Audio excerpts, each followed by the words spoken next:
Hello all my Kenvians and welcome to a new episode of Discovering Doctor Who. First of all, I apologize for the lateness of this video. I'm actually recording this after the next episode has aired because I've been traveling. I've been on Thanksgiving holiday, seeing some family, and doing a lot of traveling. And by a lot of traveling, I mean driving a very long distance. But I'm finally here and able to watch this. The episode I'm going to be watching today is Kerblam! Whatever the heck that means. And just so you know, I won't be watching the next episode tonight. I am going to take time to hopefully edit this video all together and get it ready for the Patreon supporters, as well as hopefully get this one out in time for Wednesday. And fingers crossed, I will have the next episode ready in time for Friday. Now, don't hold me to that exactly, but I'm going to try my best. But regardless, I've talked too much. Let's get right into Kerblam, and you all know it by now, but I need to find out what the heck it's talking about. So, 3, 2, 1. I went backwards there. 3, 2, 1, go. And boom.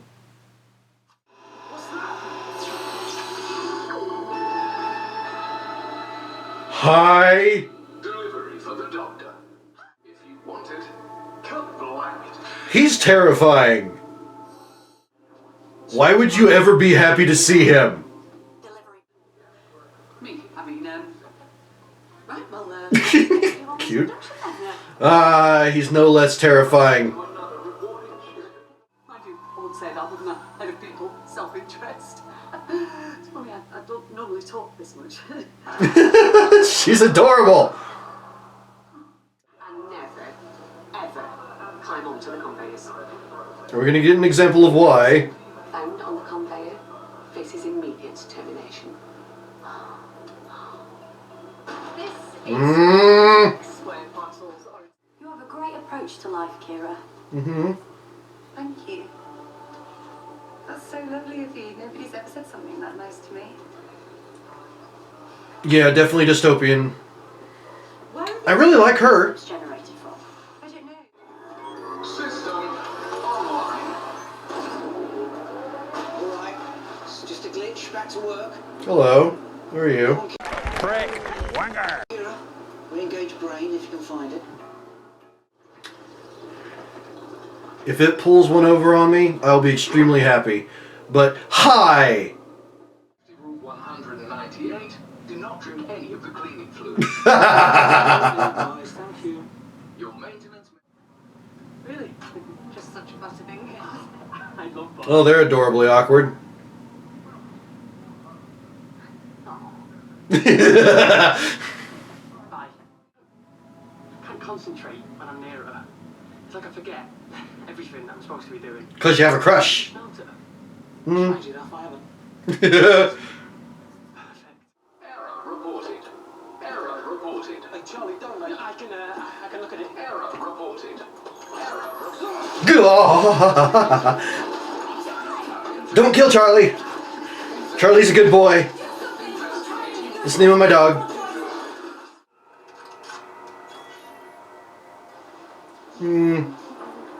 No. No. No. No. Yes. Sorry, I didn't know there was such a thing. Please don't kill Kira. And in recognition of She's adorable. Kerblam has a gift for you. Death? A gift.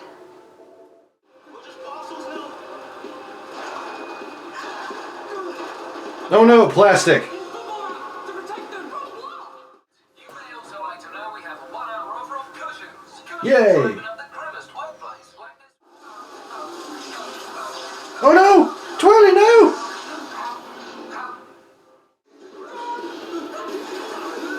Oh, what the? Lasers? Really? Really? Lasers?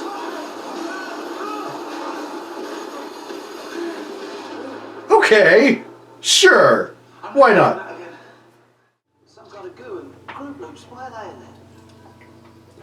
Oh, that's humans. Silent breed is people! I think these are the remnants of the missing workers. Gross. I wonder if that's...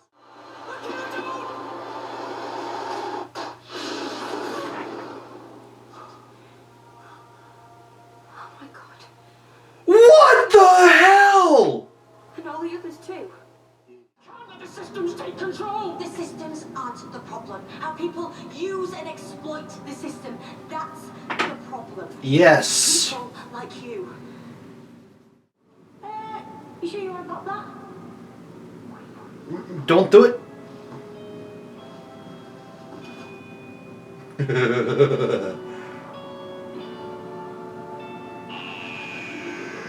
Well, confirmed. There's potentially a bomb on the TARDIS. That's not terrifying at all. God. So yeah, Kerblam. Not gonna lie, the episode, I mean, just based off the name, I can't say I didn't expect much because I didn't know what to expect. It's just a really strange name that reminded me of this show that I used to watch on Nickelodeon when I was younger. I think it was called Kerblam. And who knows, that might have been the inspiration for the name? Maybe? I have no idea, honestly. But still, Kerblam was, interestingly enough, a very intriguing episode. Again, very unexpectedly. Let's just get right into some of my favorite aspects of it. First of all, and I know I'm calling this a favorite part with some caveats, but Kerblam Man, or the Kerblam Men, I suppose. Oh shoot, I forgot to write down the actual name of the bot. So that's on me, I apologize. But the bots are terrifying in design. I mean, I'm sure that they were designed to be that way for the purpose of TV. I know that at one point the Doctor mentions how she didn't say it's racist, but basically she objected to Ryan and them saying that they were creepy. And I mean, yeah, if the robots come out to be sentient beings, which the robots by themselves didn't seem to be, the system as a whole, I would argue that it is a sentient being. However, I'm sorry, but their design is rather terrifying. And I would personally hope that should such robots and technology ever come to be, that we might go for a, I don't know, less terrifying look. It's not on the Uncanny Valley, admittedly, which some people find to be worse, but I don't know, you've got Uncanny Valley, and then way over here, past the viewfinder on my camera, we have these guys. And I'm sorry, but they're just freaking terrifying.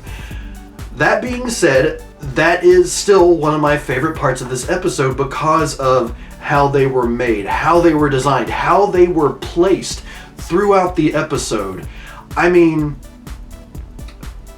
again, it could be because I'm tired.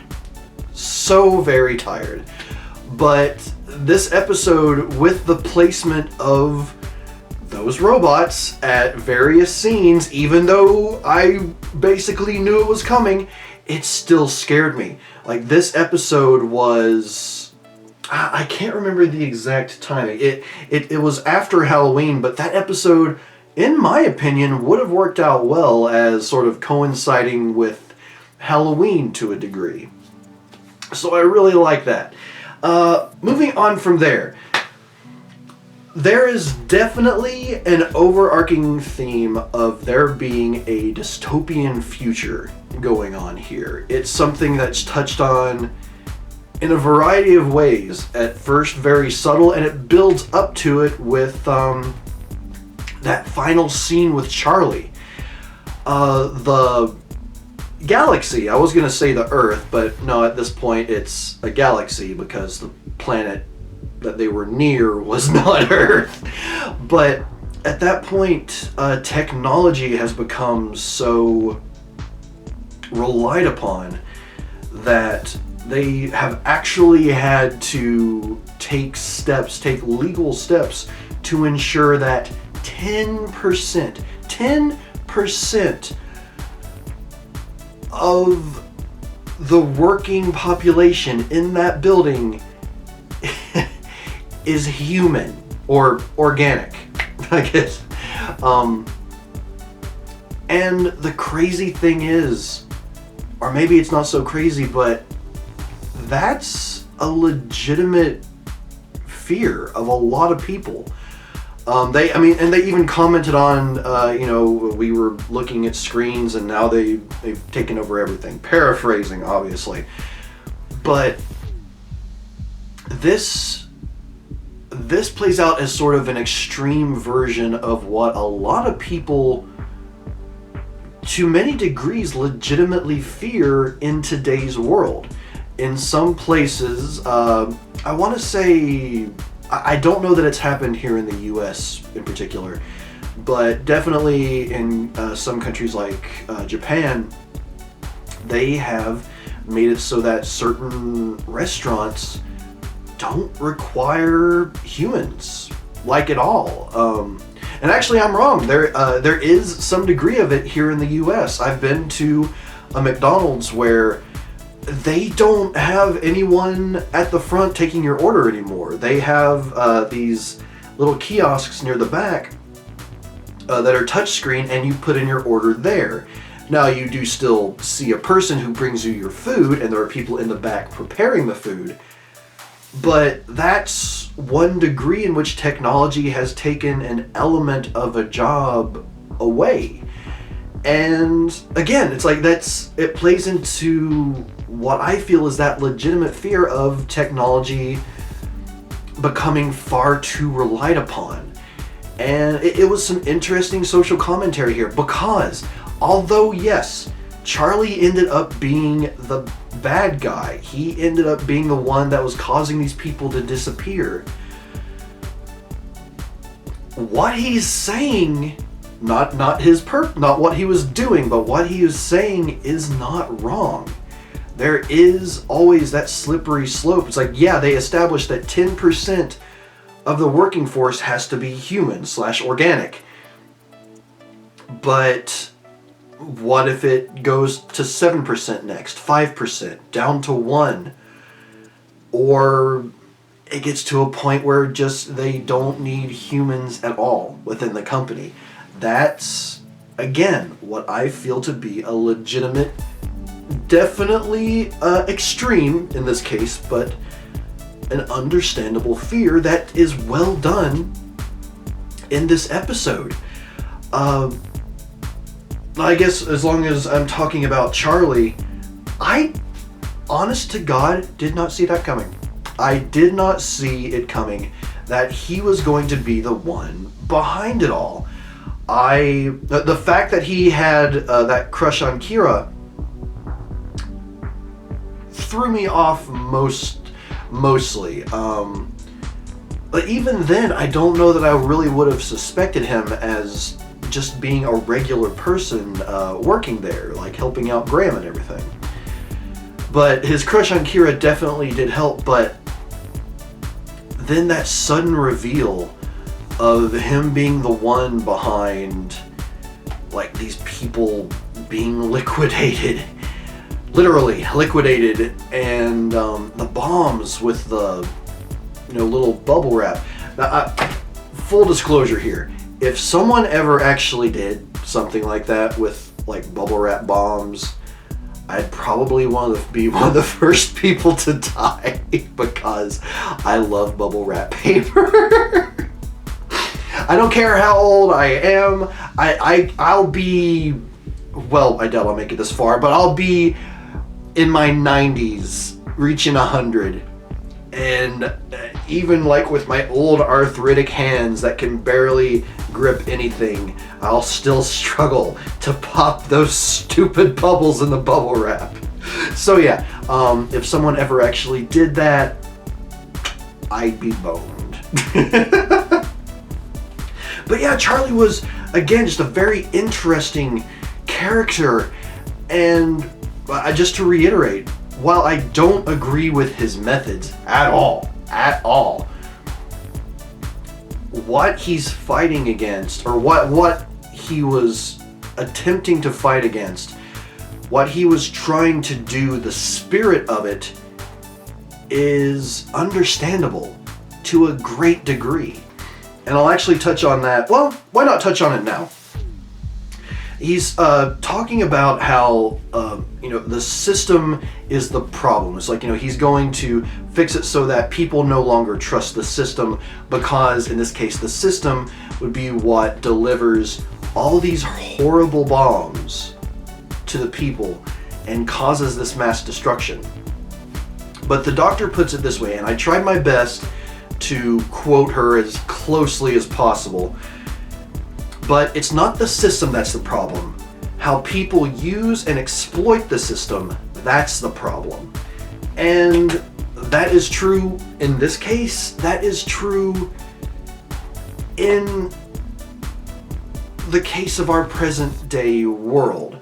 In the case of how people use technology, how people become overly reliant upon technology. And because of that reliance, how people in the higher-ups, how people will use that technology. They will take control of people's obsession, reliance upon it. Even just a phone, even just using the phone. I have my flashlight on and I forgot to turn it off.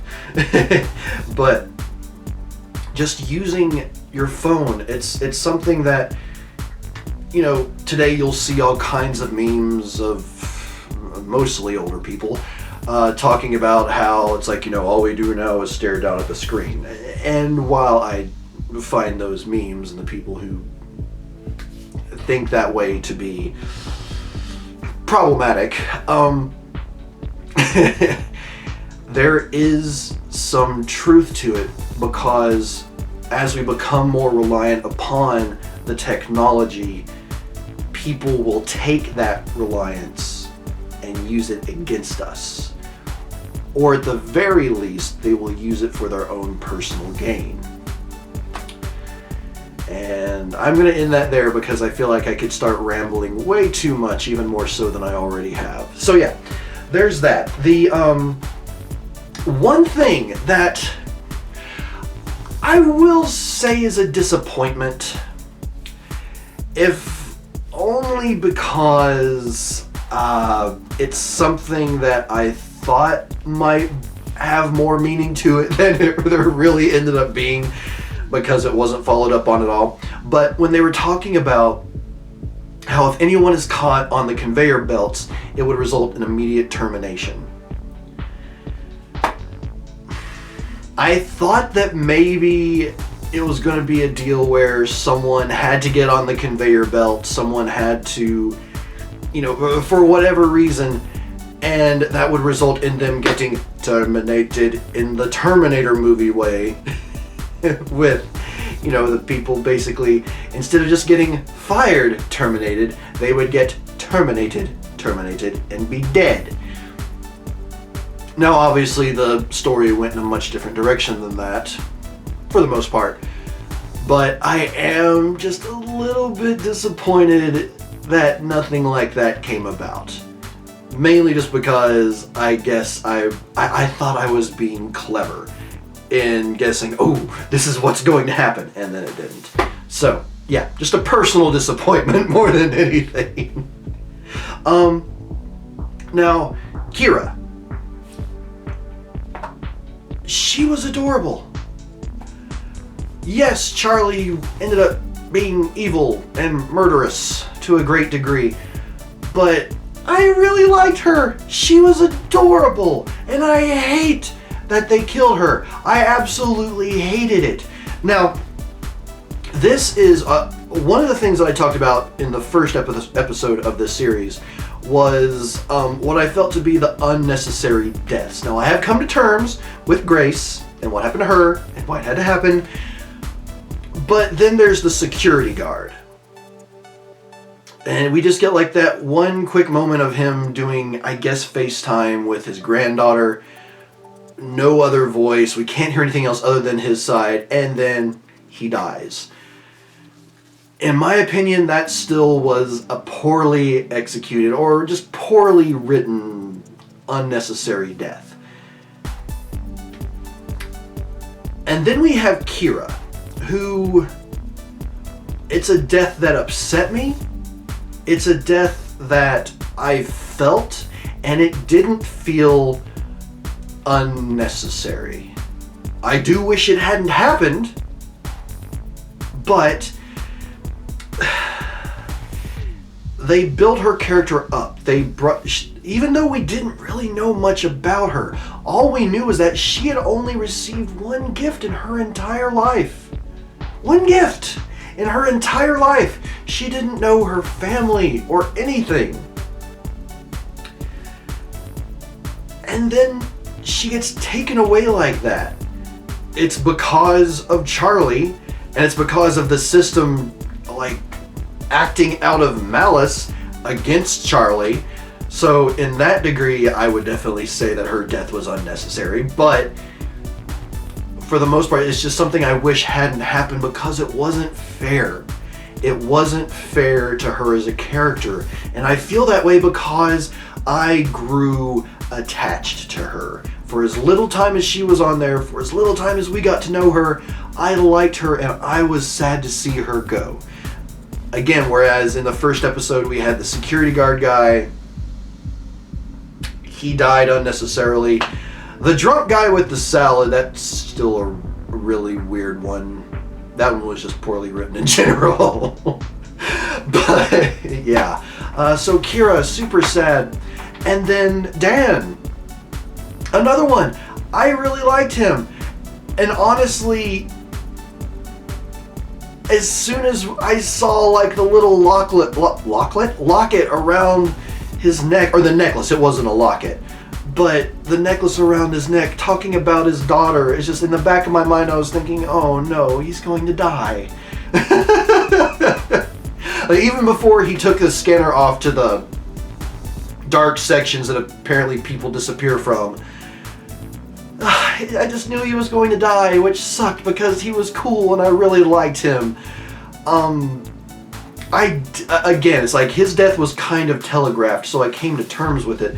But with Kira, it seemed like there was at least the slightest possible chance that she might live, and that's what kills me about it. But yes, Kira and Dan, I like them, and I'm very sad that they're dead. One tear for my homies. Anyway, Judy and Slade. Now, Judy, I honestly thought that she was just an adorably awkward person from the get-go. I was sincerely hoping that she wouldn't turn out to be a big bad in this situation. That it would be one of those cases where it's like, oh, she's just adorable and and kind of goofy, a bit awkward. But it ends up she was the mastermind the whole time. I'm so glad they didn't go that direction with it because, oh my god, she's freaking adorable and I love her. And she legitimately really wanted to help. And she points out a very good thing. It's like she's in charge of 10,000 people. It's not inconceivable that certain people would go missing, especially if they're still seen as alive and active on her system, when there are 10,000 of them for her to keep track of. It's a fair point. And then we have Slade, who, honestly, the fact that he had a gun is still a bit weird. I mean, even if you think someone is going to sabotage you, I don't know why you would pull a gun on them. But then again, kind of a pacifist despite owning guns. Whatever. Yeah, so his character, I kept going back and forth on because I don't know, maybe it was just the way that certain scenes were shot, like when he saw them on the machine with the robot's head on his desk. Just something seemed a bit off about that. But the fact that, again, he wasn't a bad guy. Like, he was kind of a jerk, But he was legitimately trying to find out what was going on. He was making an attempt to figure out what might be wrong, why these people were disappearing. Even to the degree that, you know, he couldn't trust Judy. Which is understandable when you're one of, like, you're a higher up and one of the only people in the entire business. And as far as you know, the robots are part of a system that can do no wrong.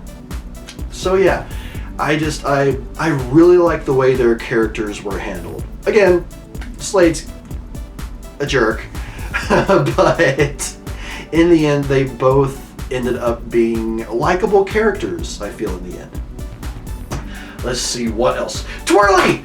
Twirly! The adorable little floaty, well, I guess it floats, but the adorable little robot guy who, in my mind, he can float anyway. It's like he just kind of floats around and, you know, flies places to say hello to people. I'm most likely just making that up in my head, but I don't care. I like the image of it. But that was really cool. I like that, you know, they had that little mini museum out front in the lobby area of the business, and that one of the items there was actually one of the original robots, one of the original models used there at Kerblam. And the way it worked is just, it's brilliant, in my opinion. I really like the way that worked. And Twirly was just freaking adorable. He just had a little robot voice, and he was trying to upsell things, which are things that I would not normally find adorable, but in this case, I'm going to make an exception. I love Twirly. Okay, now, for the last part here, I do have two kind of actual issues. One of which is in the final phase of Charlie and Yaz and Ryan getting down to the Foundation areas. There was the decontamination, and then what was it? Hygiene cleaning mechanism, and it was lasers. And not just like lasers that focus in on a certain point and purify, but lasers that struck the walls and burned them. So, what's the purpose of those lasers? Like, is it basically just like if someone's down there, whether accidental or they may have snuck down there, but if there's a person down there, they've got to die? Is that just the point? Because if so, then it's consistent. But it just doesn't make sense to me that after the rest of this decontamination stuff, and again, the possibility that someone could, not necessarily true, but someone could have gotten down there or they fell in and it was an accident, that they'd most likely just be dead because they got shot with a laser. I don't know, that just seems off to me, I guess. So yeah, that's my first issue. My second issue would be the fact that Charlie just kind of goes along with Graham the whole time. I'm not entirely sure why he just went along with those things when seemingly it could cause him it basically led to his plan not working and him dying. Graham wanting the chart or the diagnostics, basically to get a map of the place. Graham getting the Twirly out, or I guess that was all of them, not just Graham in that case.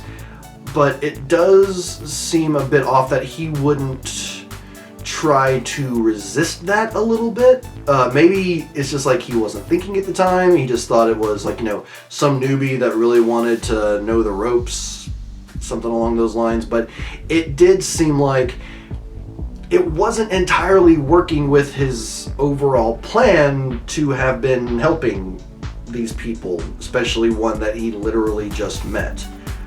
I don't know, maybe I'm thinking about that wrong. If you sort of saw Charlie's situation there differently, let's discuss it in the comments down below, because I'm really interested to see what I might have missed, or I don't know, maybe there just really is no purpose. Maybe he was just going along until his plan was complete. I don't know. But that's really all I have to say about this episode, other than the fact that Kira dying... No! She was so cute and adorable. And I really don't like how they're just going totally gung-ho with this whole, oh, well, this person's dead now kind of thing on the show. I mean, don't get me wrong, Moffat's whole, well, they were dead, but not really, they're back to life now kind of deal was a bit lame at times, but still, I don't like it when cute, adorable people like that end up dying. I mean, Charlie dying, that's fine. Whatever. He was a jerk. He was gonna murder a bunch of people. Well, technically manslaughter, but murder. It was pretty planned. Anyway, I'm talking too much, and I'm tired, and that's why this has been much longer than usual, and I am rambling much more than usual.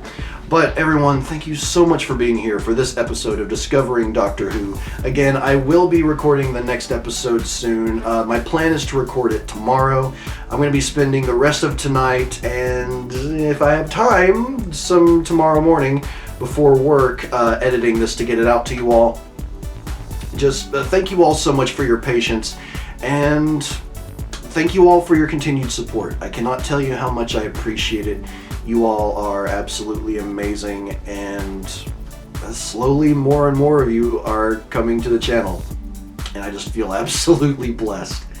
But before I sign off here, everyone, I would love to hear your thoughts on this episode, as well as what I've had to say, as rambly as it may be, in the comments down below. Let's have a discussion. I will do my best to answer, or at least reply, if possible. But even if I can't reply, I do promise that I always do my best to read all of your comments.